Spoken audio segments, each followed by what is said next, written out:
Les composantes non verbales du mensonge. Bienvenue dans cette vidéo où nous plongeons dans l'art subtil de décoder le langage corporel du mensonge.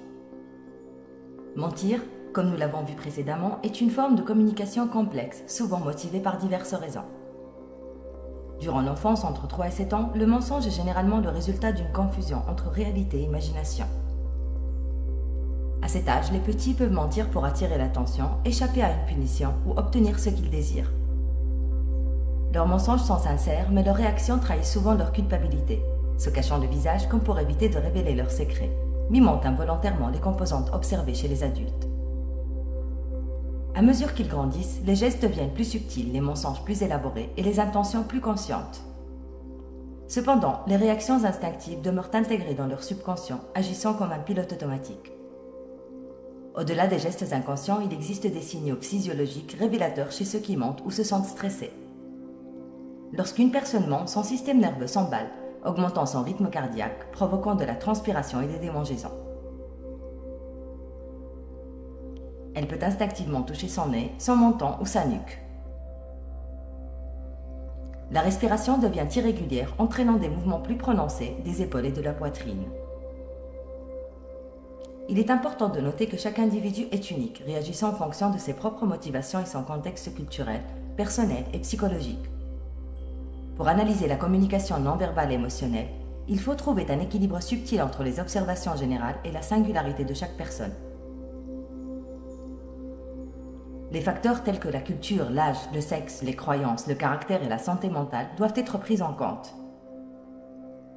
Plusieurs disciplines de la psychologie et de la criminologie, en passant par la linguistique, se penchent sur le phénomène du mensonge depuis des siècles.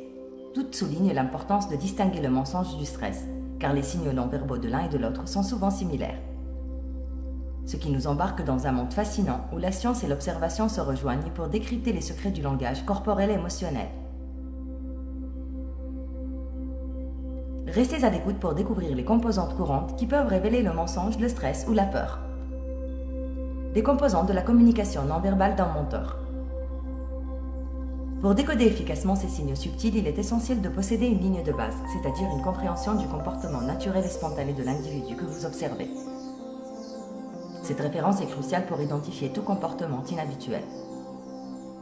Par exemple, imaginez un homme qui a l'habitude de jouer avec sa barbe pendant des conversations ordinaires.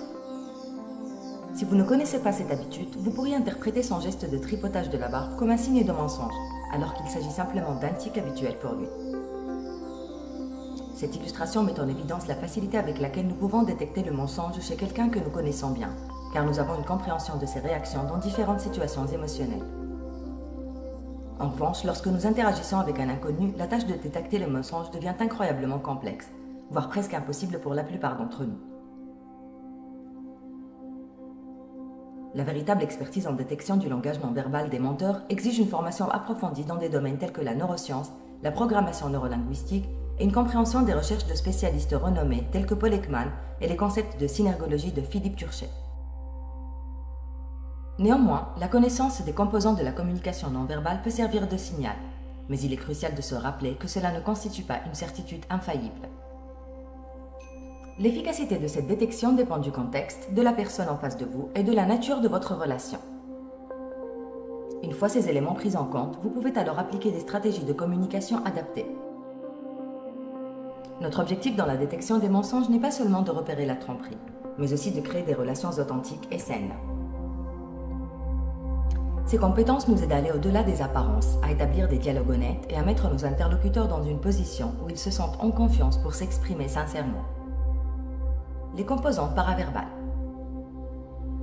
Voyons les composantes paraverbales et verbales de la communication, des éléments essentiels pour déchiffrer les signes du mensonge. Comprendre ces aspects vous permettra d'aller au-delà des mots et de saisir les émotions et les intentions sous-jacentes.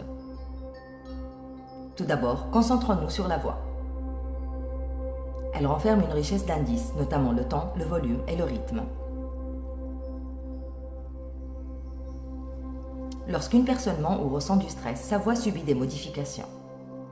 Cela s'explique par le fait que les cordes vocales se tendent, ce qui peut entraîner une augmentation du volume vocal, soit pour se défendre, soit pour détourner l'attention de la vérité. A l'inverse, la voix peut diminuer de volume inconsciemment pour masquer ce qui est dit, La tonalité de la voix peut également révéler des émotions telles que la colère ou le stress. Le contenu du discours est tout aussi révélateur. Les mots utilisés, les silences, la cadence et le rythme des paroles, les hésitations et la cohérence dans la narration sont autant de signaux à prendre en compte. Par exemple, si votre interlocuteur répète des expressions telles que « pour être honnête » ou « à dire la vérité », cela peut indiquer une tentative de gagner du temps pour élaborer sa version des faits. De même, s'il reste vague sur des détails cruciaux comme l'heure ou ses sentiments, cela peut être le signe qu'il cache quelque chose. Les réactions paraverbales et verbales telles que la toux fréquente, la déglutition excessive ou une justification exagérée peuvent également être des indicateurs d'une dissimulation. Ces indices tirés du livre Le langage corporel du menteur de Hilary Gloss suggèrent qu'il y a des éléments qui méritent votre attention et votre approfondissement. Il est important de noter que l'ensemble de ces signaux doit être interprété dans un contexte spécifique en tenant compte de la personnalité de votre interlocuteur, de votre relation avec lui et des circonstances entourant la conversation. La détection des mensonges est une compétence complexe qui nécessite une compréhension approfondie des subtilités de la communication humaine. En développant votre capacité à décrypter les composantes paraverbales et verbales de la communication, vous serez mieux équipé pour créer des relations authentiques, favoriser une communication honnête et établir des liens significatifs avec les autres. Les composantes kinésiques du menteur. Plongeons sans plus tarder dans les composantes kinésiques de la communication non verbale. Le langage corporel de la tête aux pieds peut être une fenêtre ouverte sur les pensées et les émotions de votre interlocuteur. Commençons par l'impact de la pression sanguine sur la couleur de la peau. Lorsque quelqu'un ment ou éprouve du stress, cela peut se manifester par des changements de couleur cutanée, tels que pâlir de peur ou rougir d'embarras. Ces réactions peuvent s'accompagner de démangeaisons, entraînant des micro-gestes comme le grattage du nez. La posture est également un indicateur clé. Une posture authentique et honnête est fluide et spontanée, tandis que celle d'une personne qui cache quelque chose est rigide et contrôlée. Cette rigidité traduit les efforts déployés pour prévoir les détails et les inventions nécessaires pour soutenir le mensonge. Il est essentiel de noter que les personnes spontanées parlent d'abord avec leur corps, puis avec leurs mots. Tandis que chez ceux qui mentent, les mots précèdent souvent les gestes, créant un désaccord subtil. Les mouvements et les gestes, y compris ceux de la tête, des mains, des bras, des jambes et des pieds, sont des indicateurs précieux. Il est crucial de connaître le comportement habituel de votre interlocuteur pour repérer tout changement significatif. Des gestes saccadés peuvent suggérer un malaise, tandis que des mouvements lents peuvent indiquer une tentative de simulation. Les mouvements excessifs du corps peuvent également trahir une agitation intérieure. Le regard à son tour joue un rôle essentiel dans la détection des mensonges. Un menteur habile peut maintenir un contact visuel, mais clignera moins fréquemment que d'habitude car il aborde son mensonge. En revanche, une menteur timide ou peu habile évitera souvent le contact visuel. La direction du regard par rapport à votre personne peut également révéler des informations sur son état émotionnel. La zone T du visage, sourcils, yeux, nez et bouche peut montrer des signes d'agitation, d'embarras ou de mensonge, notamment par la transpiration. Les gestes inconscients autour de la bouche, comme passer la main devant la bouche ou se mordre les lèvres, peuvent indiquer qu'une personne évite de dire quelque chose. En ce qui concerne les bras, observez s'ils sont croisés ou si les mains sont dans les poches. Une personne non spontanée peut adopter ces attitudes pour masquer son malaise ou sa gêne. Les mains sont également révélatrices. Une personne mal à l'aise peut les utiliser de manière excessive ou au contraire les immobiliser. Les jambes et les pieds sont tout aussi importants. Une personne à l'aise et attentive orientera généralement ses jambes et ses pieds vers vous. A l'inverse, une personne mal à l'aise peut les diriger ailleurs, signe de fuite ou de désintérêt. Enfin, les expressions et micro-expressions du visage et du regard sont essentielles pour comprendre les émotions sous-jacentes. Les recherches de Paul Ekman sur les 6 émotions de base ont mis en lumière ces indicateurs précieux. Par exemple, un sourire authentique mobilise tous les muscles du visage, tandis qu'un sourire faux ne touche souvent que la partie inférieure. Les expressions faciales et les micro-expressions peuvent révéler la spontanéité ou l'artifice des émotions. En somme, les composantes kinésiques de la communication non verbale offrent un éventail d'indices permettant de décrypter les pensées et les émotions de votre interlocuteur. Toutefois, leur intention nécessite une connaissance préalable de la personne et du contexte. N'hésitez pas à partager vos expériences et vos réflexions dans les commentaires. La proxémique du mensonge. Explorons maintenant la composante proxémique de la communication non verbale qui s'avère essentielle pour déceler le mensonge. Imaginez-le comme une danse subtile de l'espace entre vous et votre interlocuteur, où chaque moment peut avoir une signification cachée. Lorsqu'une personne ment, elle peut instinctivement créer une barrière invisible entre vous et elle. Cette barrière peut être constituée d'objets, du croisement de bras, de l'utilisation d'un téléphone ou de tout autre élément qui la protège inconsciemment. C'est comme si elle cherchait à se cacher derrière cette barrière, évitant ainsi de dévoiler ses intentions réelles. La composante émotionnelle est une clé majeure pour repérer les mensonges, conformément à la théorie de leakage établie par Ekman et Friesen en 1969.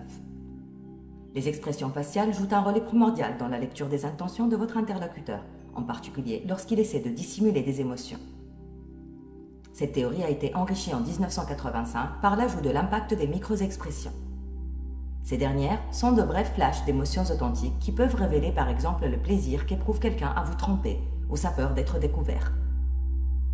Ces émotions repérées dans les micro-expressions trouvent leur écho dans la communication non verbale, en particulier dans le langage corporel à travers les composantes que nous avons abordées précédemment. En développant ces compétences, vous pourrez mieux comprendre les autres et établir des relations plus authentiques. Nous voici arrivés à la fin de cette deuxième partie de la playlist où nous avons approfondi les composantes non verbales du mensonge. Dans la prochaine vidéo, nous allons découvrir comment utiliser ces connaissances pour déjouer élégamment les mensonges. J'espère que cette vidéo vous a aidé à mieux comprendre comment détecter les mensonges. Si c'est le cas, n'oubliez pas de liker, de partager et de vous abonner pour plus de contenu passionnant sur la psychologie et la communication. N'hésitez pas à partager vos propres expériences et astuces dans les commentaires pour enrichir notre compréhension collective de la communication non verbale et de la détection des mensonges. Et si vous souhaitez approfondir ces concepts, je vous encourage vivement à consulter mon livre, où je partage encore plus d'informations et d'exemples pour vous aider à devenir maître de l'attitude et du langage corporel. Le lien est dans la description. Merci d'avoir rejoint ma chaîne et à bientôt pour plus de découvertes fascinantes. Bien à vous, Kauthar.